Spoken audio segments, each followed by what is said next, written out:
kita dari Kettle Buffalo Club sedang mengunjungi salah satu peternakan ayam petelur yang berada di Majalaya. Dan sekarang kita bersama pengelola yang sehari-harinya berada di kandang bersama Mang Aep. Di sini itu sekitar berapa kisaran populasinya? Dulu mencapai 50.000. Maksimal 50 sampai 50.000. Sekarang Untuk sekarang 15 ribuan. Dan untuk produksi telurnya itu panennya seperti apa gitu? Dulu nyampe 2 ton. 2 ton per hari. Dan untuk kalau sekarang Sekarang 5 kintalan. kenapa memilih untuk menggunakan sistem open house-nya kandang yang terbuka? Hemat biaya Emang ya. paling utama. Iya. Jadi secara Produksi bagus, jadi di sisi kesehatan bagus gitu. Tapi secara ekonomi juga jadi Iya. efisien ya Mang ya. Gitu. Menurut pendapat Mamang yang sehari-harinya di sini emang melihat teknologi kayak close house gitu. Kalau close house mah ayamnya lemah. Ayamnya lemah.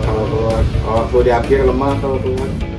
Tapi kalau misalkan untuk afkir itu Kesehatan katanya lebih bagus kalau kesehatan. tapi kalau misalkan untuk afkir itu jadi lemah ya. Tadi kan sempat disinggung soal penyakit. Nah, kayak penanganan di sini kayak gimana? Vaksin lengkap dari mulai dewasa sampai bertelur 15 kali vaksin. Semprot lokasi rutin 1 minggu 2 kali.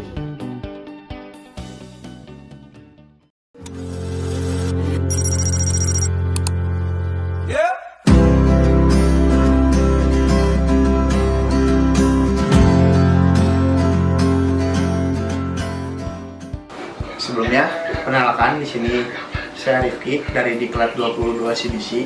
Di sini saya sedang berada di kandang ayam petelur. Saya Rahmat Ardiansyah. Saya sebagai pengelola di PT Talun Indonesia Baru yang berlokasi di Cilenyi. Saat ini fokus komoditi yang sedang dikembangkan itu ada breeding domba sama budidaya ternak petelur. Menurut Akang gitu, bagaimana pasar dari peternakan ayam petelur ini di Indonesia dulu? Untuk potensi pasar telur ya, gitu ya. Sebetulnya telur ini kan sumber protein yang sangat ekonomis dan mudah didapatkan untuk pemenuhan protein. Jadi potensinya sangat besar sampai saat ini. Bahkan mungkin suplainya bisa lebih gitu. Gimana sih dari Akang gitu melihat tentang perkembangan teknologi dan inovasi di bidang ayam petelur ini? Itu mungkin udah lumayan ya untuk teknologi budidaya layer gitu ya. Sekarang kan udah banyak farm-farm yang menggunakan teknologi seperti cloudhouse gitu, sampai mungkin ke teknologi pengolahan telurnya udah mulai banyak gitu, sampai ke pengemasan. Bahkan sekarang udah ada produk-produk telur yang cukup unik ya. Gitu. Salah satunya misalkan pasteurisasi itu, pasteurisasi egg, nanti ada putih telurnya, ada kuning telurnya, terus ada whole egg-nya. Terus dari sisi diversifikasi produk juga sekarang udah mulai ada telur atau budidaya ayam petelur tanpa kandang yang lagi dikembangkan di Indonesia. Sudah mulai banyak juga peminatnya, walaupun ya pasarnya masih kita buat. Selanjutnya teknologi apa yang digunakan dalam mendukung proses produksi di peternakan ini gitu?